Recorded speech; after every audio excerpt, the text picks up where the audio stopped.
네. 그럼 우리 무형자산 보고 있는데, 지금 우리 무형자산 보고 있는 것 중에서 우리가 취득 보고 있습니다. 최종 인식. 무형자산의 인식 보고 있고, 첫 번째로 4.1에서 우리가 개별 취득.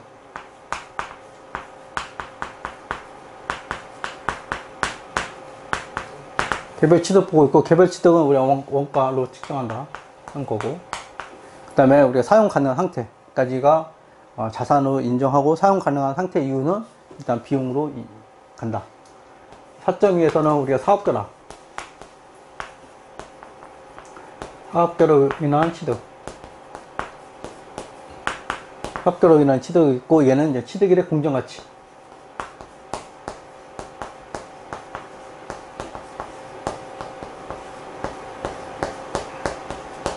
취득일의 공정가치고, 자산이 피인수기업의 그 장부에 없어도 인정해준다.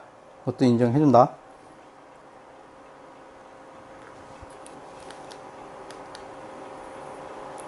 그 다음에 이제 정보 보조에 의한 취득.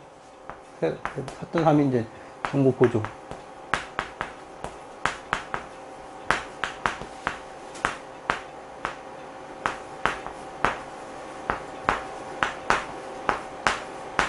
얘도 유형자산은 똑같습니다. 정보 보조금 있으면 보조금만큼 우리가 차감하는 거예요.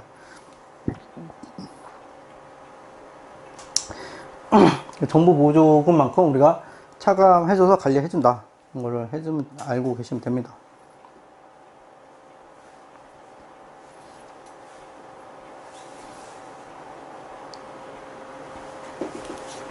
이 정도 이제 하나 하시면 되고,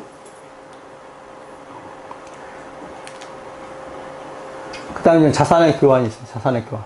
교환하는 방법. 교환으로 이루어지는 방법. 다 그 유형자산은 똑같습니다. 유형자산하고. 그 다음에 유형자산하고 이제 상업적 실질. 유형자산의 원가는 다음 중 하나에 해당하는 경우를 제외하고는 공정가치로 측정한다. 그 공정가치로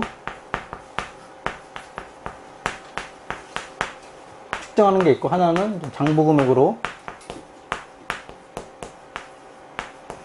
측정하는 게 있다는 의미입니다. 그래서 사업적 실질이 결여된 경우, 그 다음에 신뢰성 있게 측정할 수 없는 경우, 이거는 상업적 실질이 있는 거죠. 상업적 실질. 실질 있고, 얘는 상업적 실질이 없고, 측정이 안 되고, 그러면 장부금액을 하는 거고, 그렇지 않으면 이제 우리가 공정가치를 갑니다. 이것도 이제 유형자산하고 똑같습니다.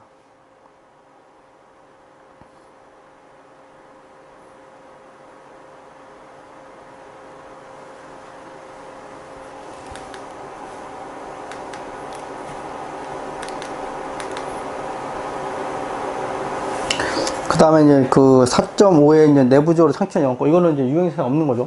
내부적으로. 내부 창출 영업권.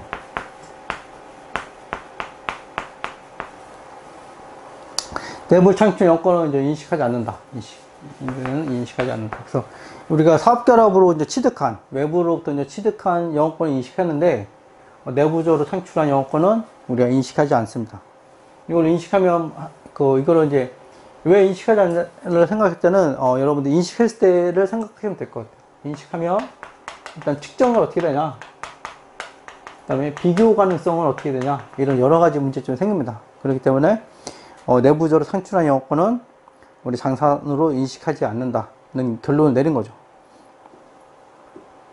이거 보시면서 내부적으로 창출한 영업권은 원가를 신뢰성 있게 측정할 수 없고, 기업이 통제하고 있는 식별에 관한 자원이 아니기 때문에 우리가 자산으로 인식하지 않는다. 이런 것 때문에 인식하지 않는다는 결론을 내린 겁니다.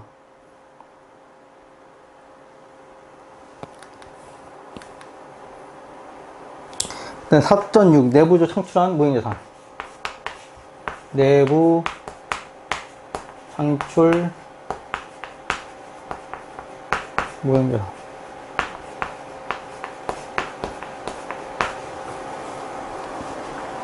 내부 창출 무형자산. 요게 이제 지금 좀 다른 거죠. 우리가 이제 유형자산하고 좀 다른 겁니다. 유형자산으로 하면 내부적으로 이제 우리가 이제 그 하는 건설 중인 자산 뭐 이런 식으로 해서 이제 유형자산 같은 경우는 이제 눈으로 보이니까 물리적 실체가 있고 바로 이제 식별 가능하고 이렇기 때문에 뭐 별 문제가 없는데, 내부적으로 창출한 무형자산 같은 경우는 어디까지부터가 자산성이 있고, 그러니까 아까 말한 식별 가능하고 미래 경제 효용이 있고 이런 걸 찾기가 참 애매하다는 거죠. 애매하다. 이런 걸 하나 아시면 되고, 근데 또 다른 문제는 뭐냐면, 그러면 뭐 내부적 창출한 거는 이제 우리가 기본적으로 비용을 인식할 거냐 자산을 인식할 거냐, 이런 그 논쟁이 있습니다. 이게 좀 오래된 논쟁이 있고, 어디 기준이 잡기도 어렵고, 그 다음에 이제 그렇지만 우리 삼성전자나 이런 우리나라 현실을 봐더라도 연구개발에 상당한 금액을 지출하고 있어요. 연구개발 쪽에. 그러면은 그거를 다 이제 비용으로 하게 될 거냐, 그러면은 연구개발에 상당한 비용을 하고 있는데, 비용을 하게 되면 이제 측정 불가능하고 관리도 안 되죠. 관리도 안 되고 효율도 모르고, 그 다음에 기업의 경영자가 수탁 책임이라는 거 있는데 수탁 책임이라는 걸 평가할 수도 없어요. 자산으로 뭐 잡아놔야지, 이 자산이 자산별로 이제 식별 가능하게 할 테니까 자산별로 잡아놔야지 투자한 게 어느 정도의 수익률이 있고 성과가 있는지를 우리가 관리할 수가 있는데, 비용으로 다 가버리면 뭐 그 이후에 할 수 있는 게 아무것도 없습니다. 그래서 완전히 비용으로 가는 것도 좀 안 맞는 것 같고, 자산으로 가는 게 그나마 좀 합리적인데 모두 가는 건 좀 이상하고 그런 겁니다. 그래서 실질적으로 내부적으로 창출한 무형자산은 이런 이슈가 있습니다. 그래서 이제 결론적으로는 IFRS 기준서는 일부는 그 비용으로 하고 일부는 자산으로 하고 있습니다. 그래서 첫 번째 보시면 그 내부적으로 창출한 무형자산이 인식 기준을 충족하기를 평가하기 위해 무형자산 창출 과정 연구 개발 단계를 구분한다. 그래서 이제 IFRS 기준은 한쪽 다 모두 비용 처리가, 모두 자산 처리하기가 좀 그러니까 우리가 무형자산 인식 기준을 충족하는 내부적으로 창출한 것들은 자산을 인정해 주겠다를 한 겁니다. 그러는 과정에서 연구 단계와 개발 단계로 또 구분한 거예요. 그래서 기본적으로 연구 단계는 다 비용 처리. 앞에 우리 용어 정의에서 본 것처럼 연구 단계는 어떤 수익하고 연결되는 건지도 잘 모르고 순수하게 연구하는 그런 개념이기 때문에 다 비용, 얘는 다 비용 처리하는 겁니다.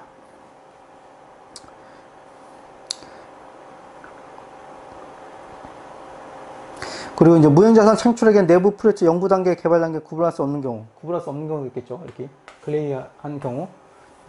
어떤 걸로 보냐? 연구 단계로 발생한 걸로 본다 하는 겁니다. 그래서 기본적으로 이제 여러분들이 이제 IFRS 기준서가 어떤 태도를 취하는 걸로 좀 여기서 이제 유추할 수가 있는데, 일단 내부에서 창출한 무형자산은 비용이냐 자산이냐 이런 논쟁이 있습니다. 논쟁이 있어요. 그리고 약간 회계는 약간 보수적으로 하기 때문에 식별 가능하고 뭐 측정 가능하고 이런 게 있어야 일단 자산으로 갈 수가 있습니다. 그렇기 때문에 이런 식으로 이제 그레이된 것들을 웬만하면 다 이렇게 비용으로 가서 처리하라.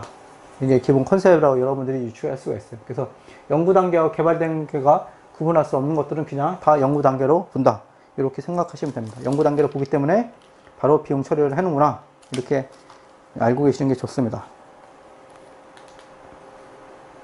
그래서 논쟁, 이런 우리가 내부적으로 창출한 무형자산 쪽은 비용이냐, 자산이냐, 이런 논쟁이 있다는 거고, 웬만하면 비용으로 처리하라. 그러니까 측정하고 뭐 보수적으로 회계 처리하는 게 기본 컨셉이라고 보시면 됩니다. 그걸 먼저 알고 가시는 게 좋고, 연구 단계는 뭐냐, 연구 단계는.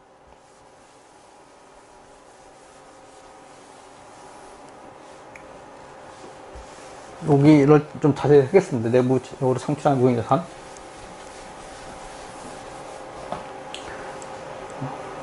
(4.6) 내부 창출.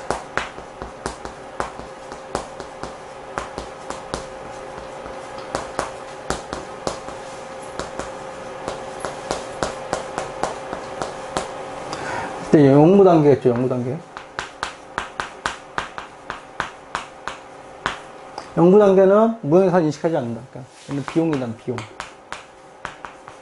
비용이다. 이런 거를 알고 계시면 되고, 그 다음에 발생 시점에 당연히 이제 비용을 인식하죠. 우리는 회계가 이제 발생 기준이니까.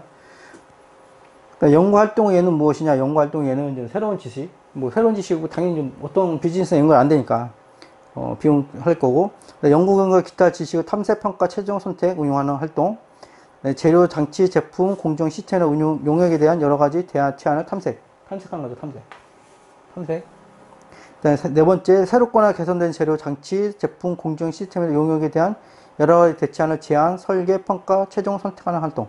이렇게 이제 이런 것들은 우리가 연구 활동이라고 보시면 됩니다.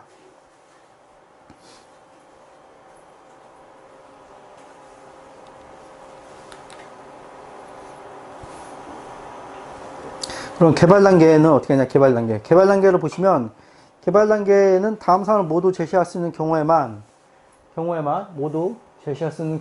개발 활동에 발생 무인사를 인식한다. 그래서 개발 단계는, 제가 계속 말씀드리지만, 개발 단계는 비용을 가는 게 있고, 자산을 인식하는 게 있고, 그렇습니다.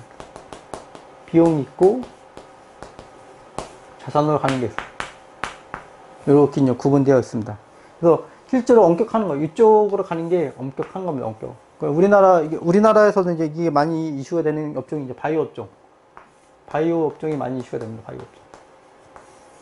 그러니까 삼성전자 같은 회사가 있는 이제 그 제조업종에서는 이제 많이 그 이익이 나잖아. 안전적인 업종이기 때문에 삼성전자 같은 경우는 웬만하면 이 기준서 그러니까 무인자산 기준서가 웬만하면 비용 처리하는 게 기본 취지이기 때문에 삼성전자도 웬만하면 비용 처리를 많이 합니다. 삼성전자 같은 큰 회사들은 이제 그 웬만하면 비용 처리 하게 됩니다. 그 수익이 워낙 많으니까. 근데 이제 바이오 이런 그 신생 스타트업 같은 회사들은 이제 처음에 이제 수익이 없으니까 가급적 이제 자산으로 이제 가려고 많이 노력하죠. 자산으로 이제 많이 인식하려고. 그래서 그런 것들이 있어서 이 적용을 좀 엄격하게 해야 되는 문제가 있습니다. 그래서 바이오 업종하고는 이제 많이 충돌되죠. 근데 기준서의 기본 취지는 웬만하면 비용입니다. 비용. 개발 단계도 웬만하면 비용으로 하는 거고, 보시면 모두 충족하는 경우에만 이제 자산으로 가게 되는 겁니다. 그래서 첫 번째 이제 그 조건이 뭐가 냐면 기술적인 실현 가능성. 이런 기술적인 실현 가능성. 실제로 여러분들이 이제 그 실무에 나가시면 이제 자격증을 취득하고 이제 실무에 나가시면 그런 그 생소한, 여러분들이 뭐 그 회계 쪽 전문가지, 이런 기술 쪽 테크닉 그 이쪽에 대한 그 전문가가 아니기 때문에 판단하기 상당히 어렵습니다. 기술적 실현. 그러니까 기업들이 문서를 줘도 이 기술적으로 실현 가능한 건지 안 가능한 건지 여러분들이 상당히 판단하기 어려워요. 그렇죠. 이걸 검토해야 되는 거고. 두 번째, 무형자산을 완성하여 사용하거나 판매하는 기업들. 이건 당연히 있겠죠. 모든 회사들이 자산성으로 가려기 때문에 이런 건 당연히 있습니다. 이건 뭐. 세 번째, 무형자산을 사용하거나 판매할 수 있는 기업의 능력. 요것도 이제 실제로 실무에서는 이제 쉽지 않죠. 왜냐면은 실현 가능한 상태에서 이렇게 있는 거지. 이제 채널, 우리가 사용하거나 판매할 수 있는 기업의 마케팅하고 이제 채널이 있어야 되고 시장이 있어야 되는데, 이것도 생각보다 쉽지 않습니다. 이것도 생각보다 쉽지 않고, 그러니까 기존에 있는 시장에 들어갈 때는 뭐 가능한데, 신생기업 같은 경우는 대부분 다 새로운 시장, 신시장 개척하는 거기 때문에 진짜 이런 게 있는지 없는지도 잘 판단하기는 어려워요. 네 번째, 무형자산의 미래의 경제 효율을 창출하는 방법. 이것도 판단하기 되게 어렵죠, 실제로. 그래서 실제로 자산성이 있는지 없는지를 판단하기는 상당히 어렵다는 걸 하나 알고 계시면 되고, 실무적으로도 상당히 중요하고, 분식적으로도 연관이 되어 있습니다. 그래서 실무에서는 상당히 중요한 부분입니다. 네, 다섯 번째 보면 무형자산 개발을 완료하고 그것을 판매하거나 사용하는 데 필요한 기술적, 재정적 자원 등 입수 가능성. 네, 여섯 번째, 개발 과정에 발생한 무형자산 관련 지출 신뢰성 있게 측정할 수 있는 기업의 능력. 이거는 뭐 웬만한 회사들은 좀 대부분 다 갖추고 있습니다. 이런 것들은.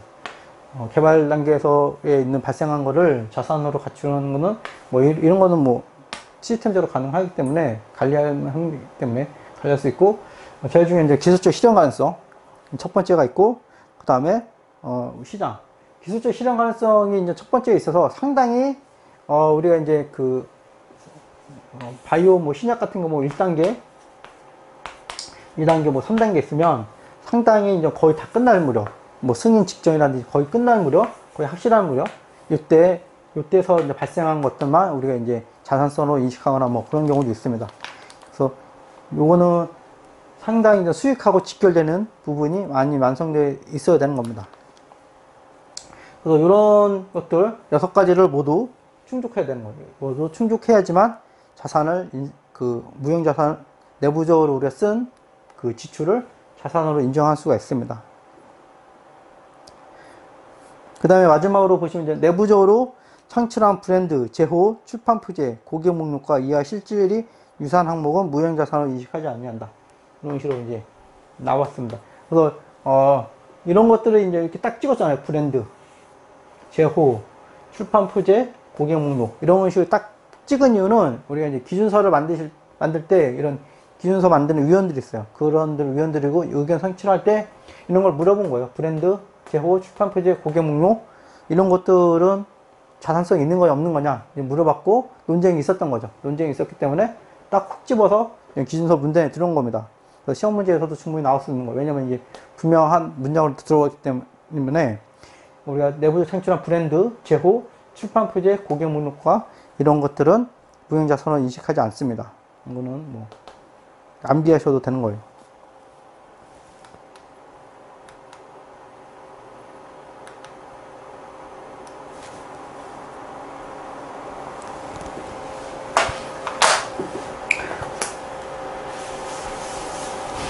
그 다음에 이제 내부적 창출한 무형자산은 이제 원가죠, 원가.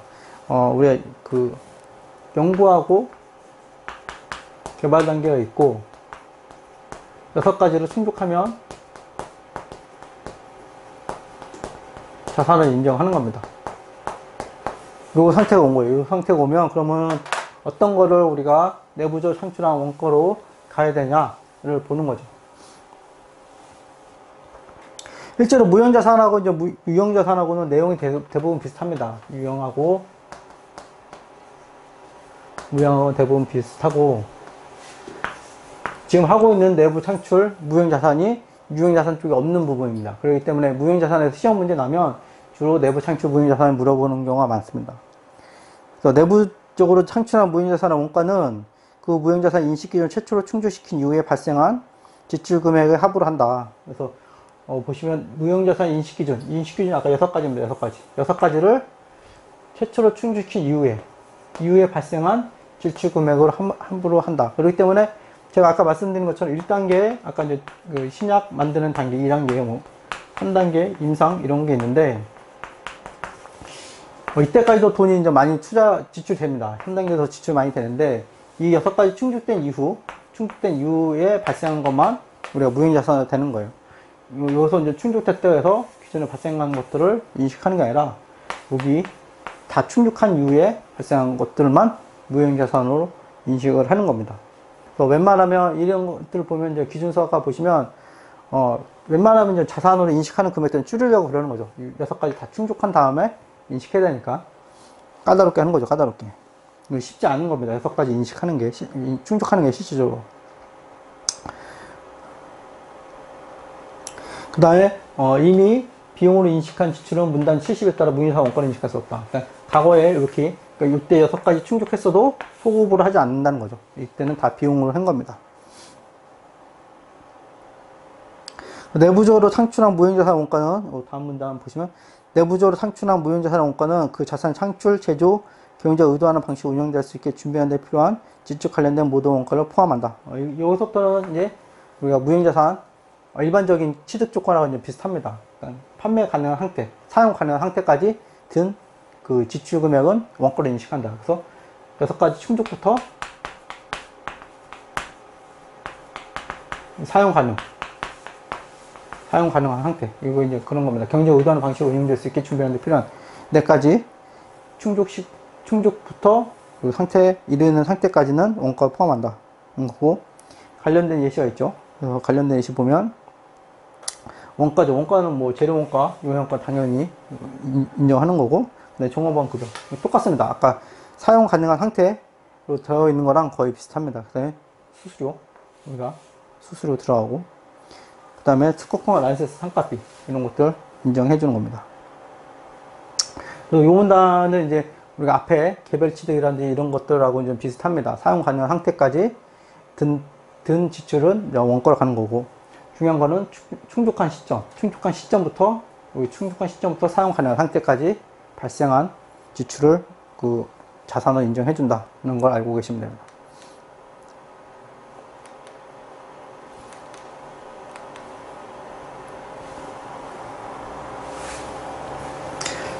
그래서 다음은 이제 내부적 창출한 무인사 원가에 포함하지 않는다. 그러니까 비용으로 처리하는 거죠. 똑같습니다. 아까 이거는 무인산하고 유형산 거의 유사하다고 보시면 돼요. 판매비, 기타 일반 경비, 그 다음에 자산이 계획된 성과를 달성하기 전 발생한 명백한 비효율. 이것도 우리 유형산 쪽에 다 본 거예요. 그 다음에 교육과 관련된 것들.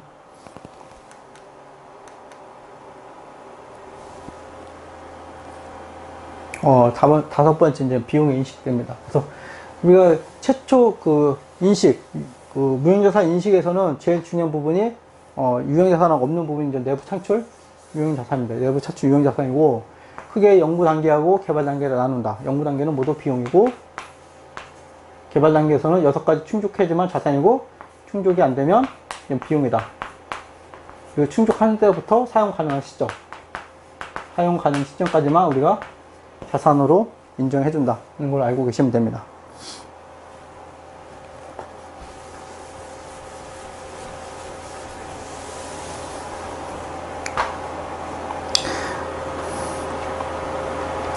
그 다음 이제 비용의 인식입니다. 비용의 인식. 비용의 인식은 당연히 이제 우리가 자산성이 없는 것들은 다 비용으로 가는 거죠. 그래서 발생 시점, 당연히 발생 시점의 회계는 첫 번째 인식 기준 충족하는 무형자산 원가의 일부가 되는 경우, 그 다음에 사업계를 취득할 수 무형자산 인식할 수 없는 경우도 이렇게 되는 거고, 이거 뭐 가볍게 이제 보시면 될 것 같고, 요 예외, 요 외는 이제 자산이 되는 거고, 요 외 다음 하나에 해당하지 않는 것들 여러분들 좀 제대로 읽으면 됩니다. 지금 우리까지 한 말을 다시 요약해서 정리한 거라고 보시면 됩니다.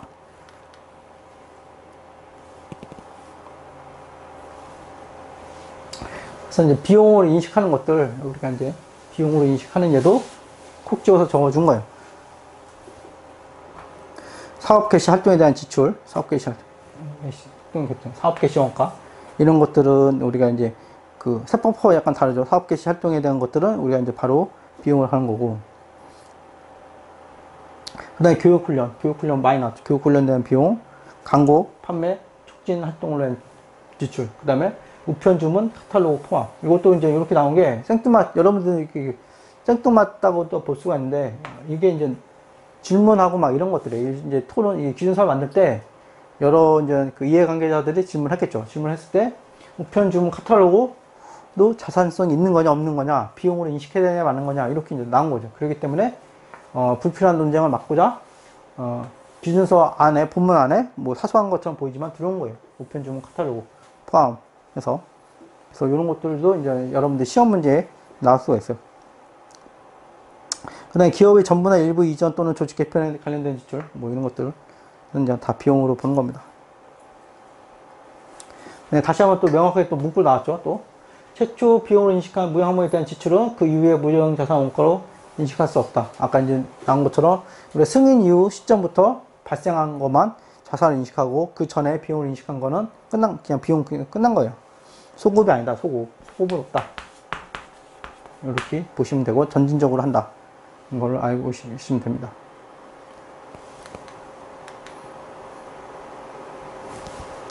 우리 이제 5번까지가 이제 우리 인식이에요. 인식. 5번까지가. 지금 5번까지가 인식한 겁니다. 인식. 그래서 4번 때가 우리가 이제 자산성을 인식한 거고, 5번 때가 이제 비용으로 발생한 거에 대해서 자산과 비용이 있었고, 얘는 다 이제 비용으로 있었고. 그 다음은 이제 인식 후의 측정이기 때문에 4번 항목에서 우리가 자산을 인식한 거, 자산하고 인식한 거를 이제 어떻게 관리하고 있느냐를 기준서가 표현해 주는 거예요. 인식 후의 측정은 이런 겁니다. 비용에 대해서 얘기해 주는 게 아니라 자산을 인식하는 거에 대해서 어떻게 할까를 정리해 주는 겁니다. 무형자산의 회계 정책은 원가 무형이나 재평가 무형, 원가 무형이나 재평가 무형으로 하고 있는데, 대부분의 우리나라는 원가 무형입니다. 원가 무형. 실제 재평가 무형을 하기는 어렵겠죠. 무형자산을, 왜냐면 무형자산 인식하는 것도 쉽지 않은데, 그 재평가 무형하려면 또 이제 우리가 시장에서 구해야 되는데, 상당히 어렵죠. 그래서 재평가 무형을 보시면, 재평가 무형을 적용하여 무형자산 회계 처리하는 경우에는 같은 유형의 기타 모든 자산도 그에 대한 활성 시장이 없는 경우를 제외하고는 동일한 방법을 적용하여 회계 처리한다. 네, 또 한번 보시면, 이제 자산을 선택적으로 재평가하거나 재무제표에서 서로 다른 기준의 원가와 가치가 혼재된 금액을 보고하는 것을 방지하기 위해 같은 유형 내의 무형자산은 동시, 같은 유형의 무형자산은 동시에 재평가한다. 그러니까 같은 유형인데 어떤 애는 뭐 A라는 유형에서 A일은 5월달에 평가하고 A6은 뭐 9월달에 평가하고 이렇게 하지 말라는 거죠. 이렇게 하지 말, 왜냐면 이제 가치가 변동하니까 특정일에 그 동일한 시점에 가치를 하라는 거죠. 이거는 이제 약간 조작이 가능하기 때문에 동시에 같은 유형은 같은 날이 아니라 동시에 재평가한다는 겁니다. 그래서 이거는 이제 가볍게 이렇게 알고 계시면 돼요. 이론적으로. 그러니까 실무에서는 거의 안 나옵니다. 그 무형자산의 재평가는 그 유형자산의 재평가하고도 거의 비슷합니다. 그냥 가볍게 알고 계시면 되고, 거의 나오지 않을 거예요. 시험 문제에서는 거의 주로 이제 유형자산 재평가를 물어보려면 유형자산을 물어보지 무형자산을 물어보지 않을 거예요. 그 다음에 원가무형을 이제 주로 쓰죠. 원가무형 우리가 최초 인식 후에 무형자산은 원가에서 이제 감가상각 누계, 송산차손 누계를 장부금액을 한다. 유형자산하고 똑같습니다.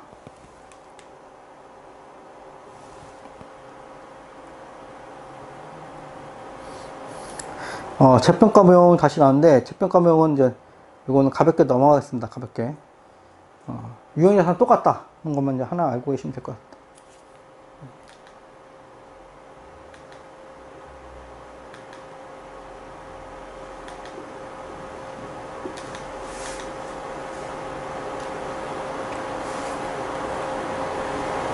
내용용수 넘어가겠습니다. 내용용수.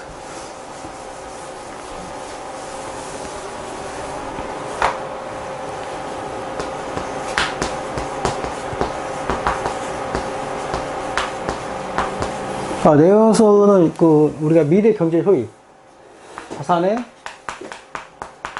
미래 경제 효익.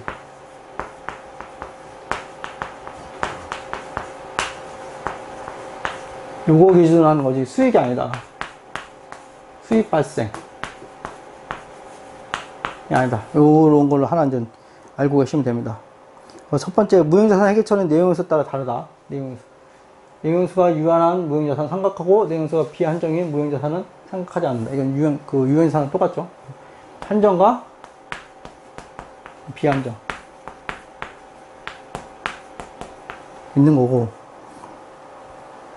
계약성 권리 또는 기타 법적 권리로부터 발생하는 무형자산의 내용용수는 그러한 계약성 권리 또는 기타 법적 권리 기간을 초과할 수는 없지만, 당연한 얘기죠. 자산의 예상 사용 기간에 따라 더 짧을 수는 있다. 요 한정인 거는 이제 법적 계약하고 사용 기간, 사용 가능 기간 짧은 거 하라는 얘기입니다. 똑같습니다. 우리가 실제로 실질 있고, 우리가 원래 그 자산의 내용용수가 있으면 짧은 거 갖고 하는 거죠. 짧은 거.